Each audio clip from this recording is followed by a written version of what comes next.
going on, everybody? Welcome to another episode of Box Talk with Luis Madrid. Today we have a very special guest joining us. We have fan favorite Fidel Hernandez. How you doing today, bro? Good. Thank you for joining us today. This is one that I definitely been really excited about. We have a really crazy story, so we'll definitely get into that. So before we get into the actual boxing stuff, can you talk to us a little bit about just your childhood and where were you born and stuff like that? I was born in 1977 in Los Angeles, California. And I started boxing at 13 years old in East Los Angeles. I started getting a lot of fights in school, so my dad goes, "You want to fight?" He goes, "I'll take you to the gym." And, you know, back in the day when I was a kid, I was a remote control. My dad would go, "Go change the TV." But I was a soccer fan and a boxing fan. So if I was boxing and soccer, I would change it real fast. He goes, "Put it back." So he took me to the gym, and I liked it. I fell in love with it, and I've been doing it ever since. Okay. And after that, can you tell us a little bit about your amateur career? I know you had, you were with some really good people that eventually became professionals, right? Yeah. So I started boxing at Resurrection Boxing Club. It was in East LA. Oscar De La Hoya was training there. We had the same coach, Manuel Montiel, and went to the Olympics. That's when I started fighting my first amateur fight in '91, but in '92. And there was a lot of work. There was Hernandez, Chicanito. That's where I met him. That was the first world belt that I saw. I said, "Can I see your belt?" And he opened it, and I was like, "Wow, it was real beautiful." And I grew up with Fernando Vargas. You know, he was my teammate. Ali Sanchez. He fought Nassim Ahmed. No, I grew up with a lot of, on nationals. I met Mayweather. I grew up with all these guys for the Cast 96, Antonio Tarver, David Reed, those guys. Right. Okay. And so, how soon after that did you turn professional? So, I remember, I think after the Olympic trials, maybe a month and a half, 2 months after that, I turned pro. I had my first pro fight. I was maybe like 20 days away from turning 19, so I was still 18. And the Summer Olympics had just started. Okay, cool. Now, you had a very successful first half of your boxing career, and then you decide to retire the first time. Can you talk to us a little bit of anything that you can tell us of what went into that decision of retiring so early the first time? So, boxing is a very beautiful sport. It's also a tough and rough sport. And, when you're young, you don't know the business. So, they tell you everything you want to hear. And to me, I was putting in all the work, and I wasn't getting any of the benefits. To me, they were taking my money that belonged to me.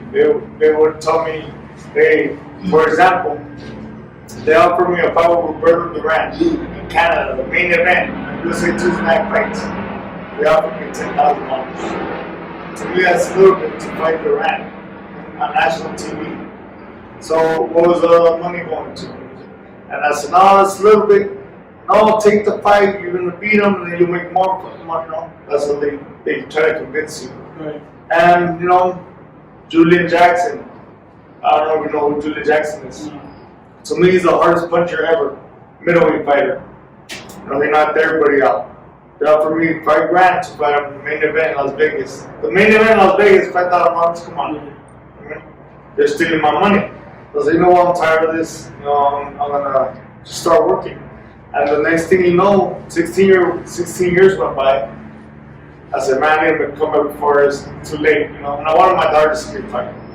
Oh, okay, cool. So within those 16 years, can you tell us a little bit what you were doing? Were you involved in boxing at all? Were you training or anything like that? In the beginning, I wasn't. I was just working, and then after work, go with the boys and have some beers and go out for a while. Maybe so I retired in November 2001. Well, I think maybe it was like 2007. So the first 6 years that I had nothing to do with boxing. Did you see this fight? I didn't even know that anybody was fighting.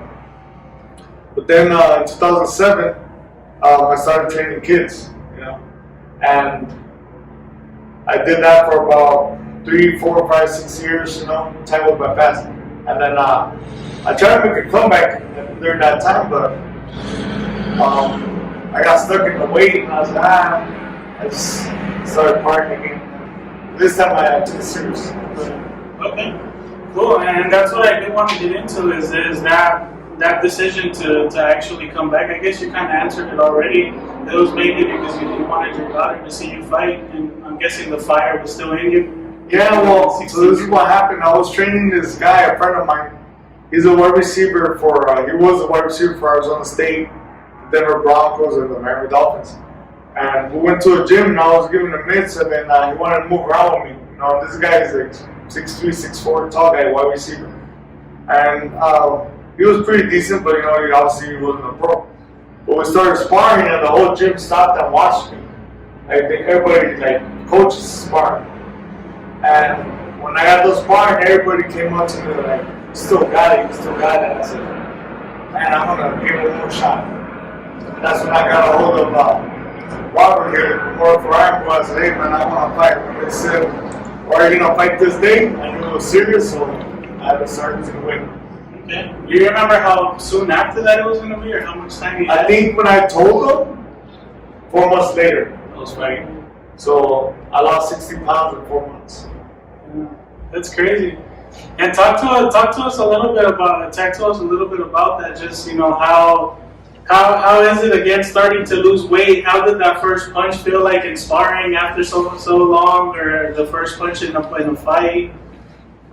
The sparring part, that's easy because, here and there I will get in there, The waking up in the morning and running and watching what you eat, that's the hard part, But the running, waking up every day in the morning. But now it was easier for me because now that I'm older, I wake up early, So I got nothing else to do but go run. Yeah.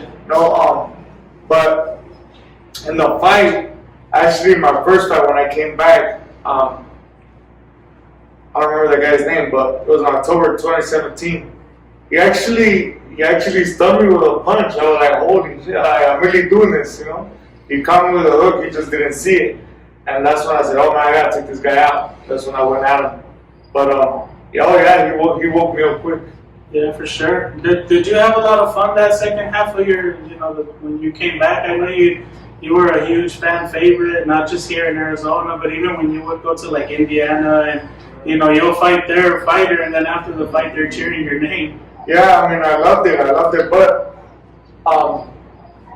that's the part of boxing that I missed, everybody cheering for me, and like I don't want to let nobody down, so I trained my hardest to win, And a couple of times I think I won the fights and I didn't get the decision, but when I went to Indiana, that's when I saw that nothing has changed because first of all, I didn't see the guy weigh in. They said that he weighed in before me. I'm the main event. We're supposed to weigh in together, So it's just part of boxing that is still corrupt, Where's the commission at, The ladies are, oh, well, I saw him weigh in. He was a pound, 2 pounds over. You weighed in, I'll deduct 2 pounds off. The scale was off by 2 pounds. I said, no, it's not, And they're the commission. They're supposed to be there for me and anyways. And then another thing too, I was watching the fight.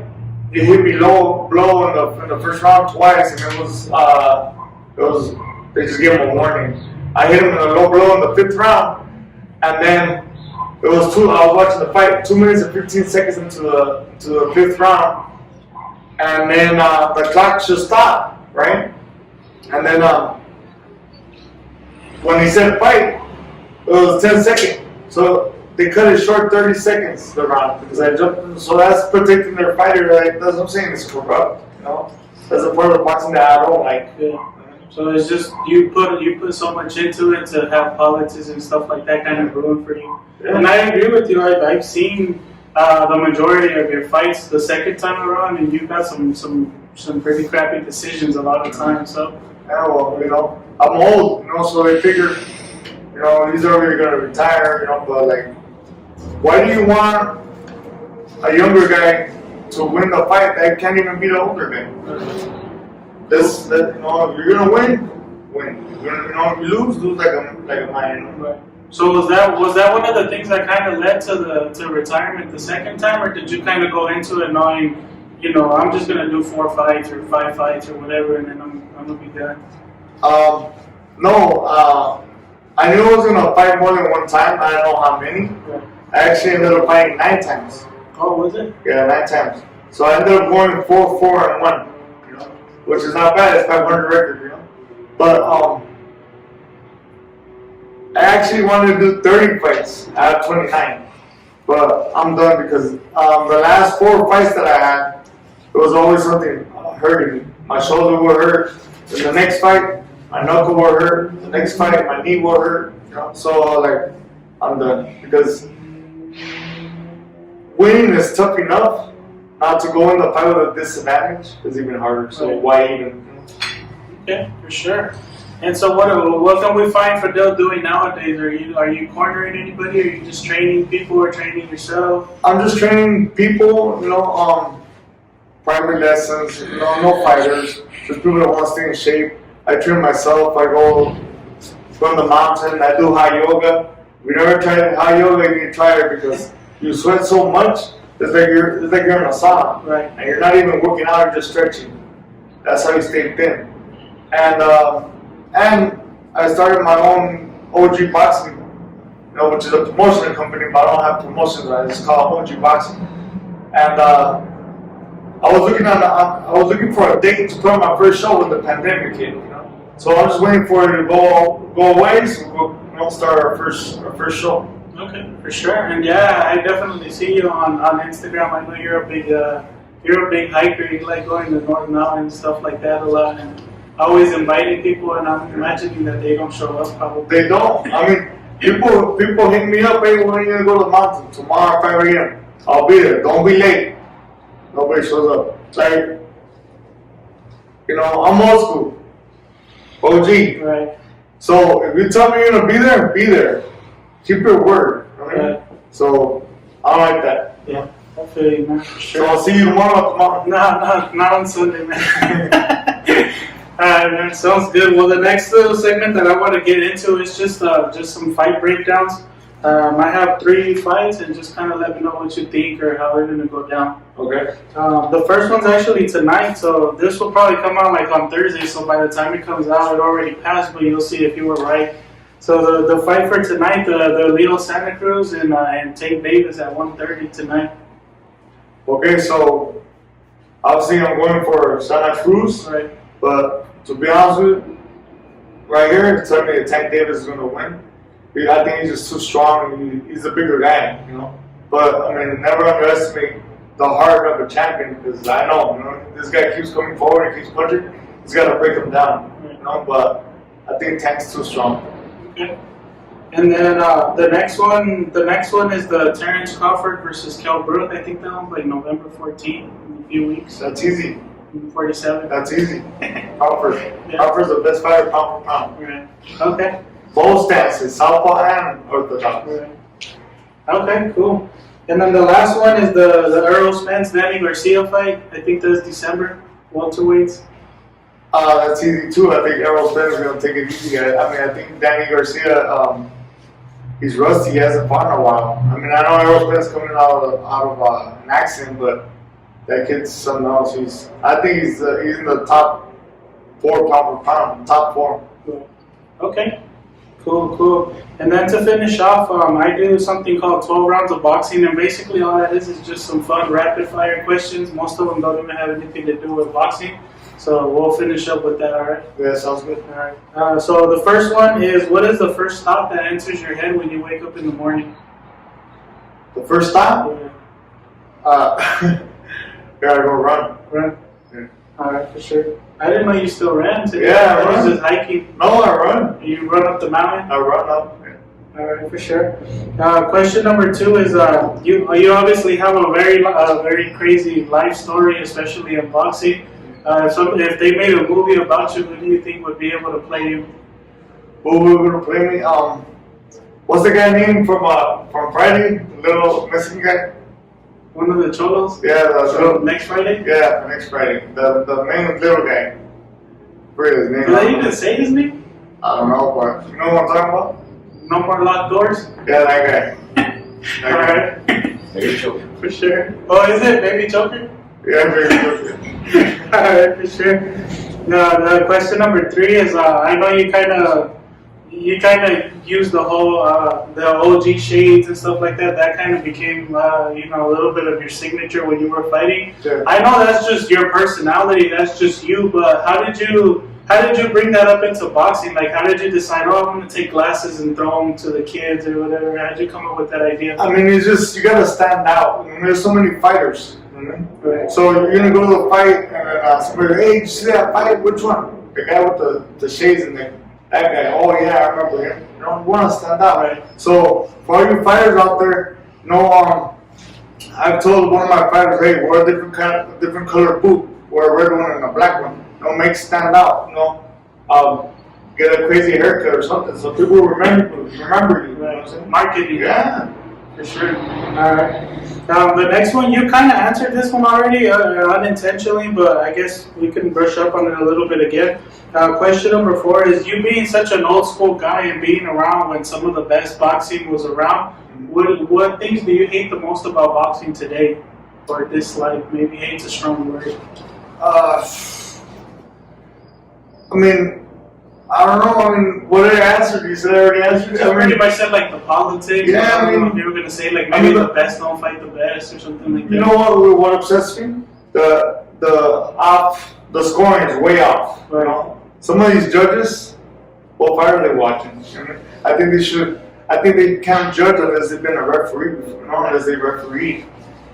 Like, they fill out their card and then they go on lunch break. Yeah. Yeah. All right, for sure.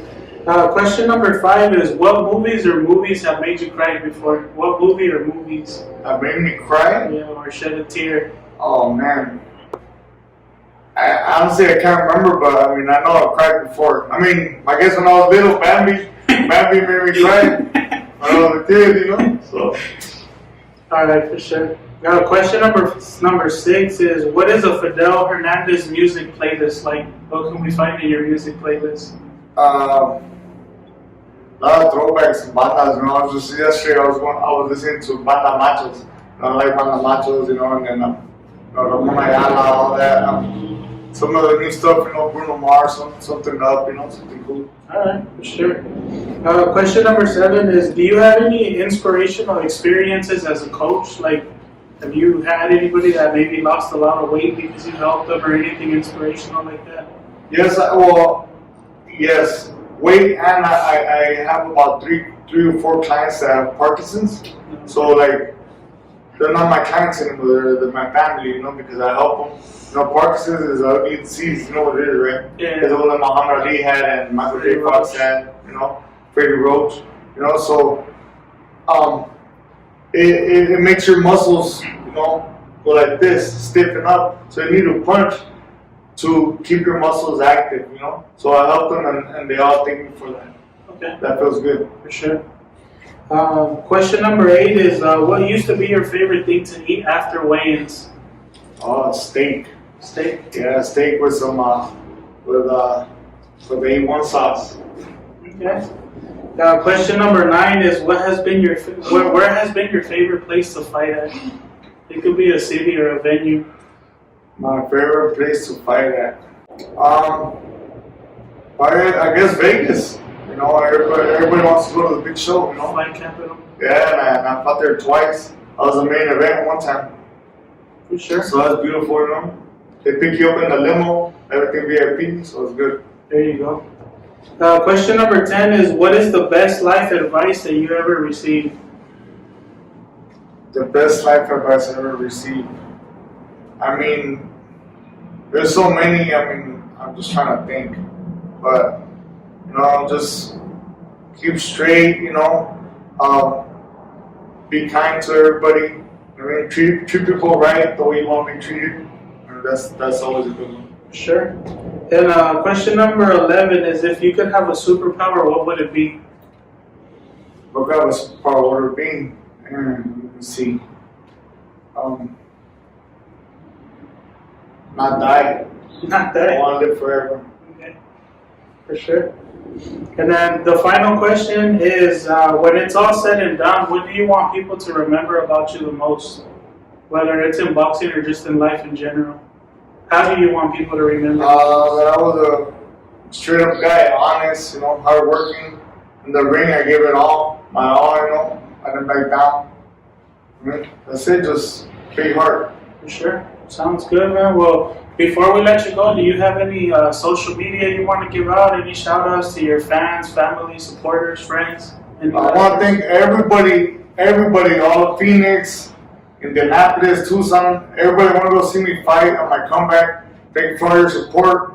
Follow me at OG Boxing 77 on Facebook and Boxer 77 on Instagram. Thank you. All right, sounds good, man. Well, there you have it. Thank you so much for joining us today, and thank you everybody for tuning in to another episode of Box Talk with Luis Madrid. Thank you, and God bless. Hey, what's going on, everybody? Thank you for tuning in to another episode of Box Talk with Luis Madrid. Make sure you like, comment, subscribe. Let us know who you would like us to interview next, and stay tuned for the next episode. Thank you very much, and God bless. Let's go.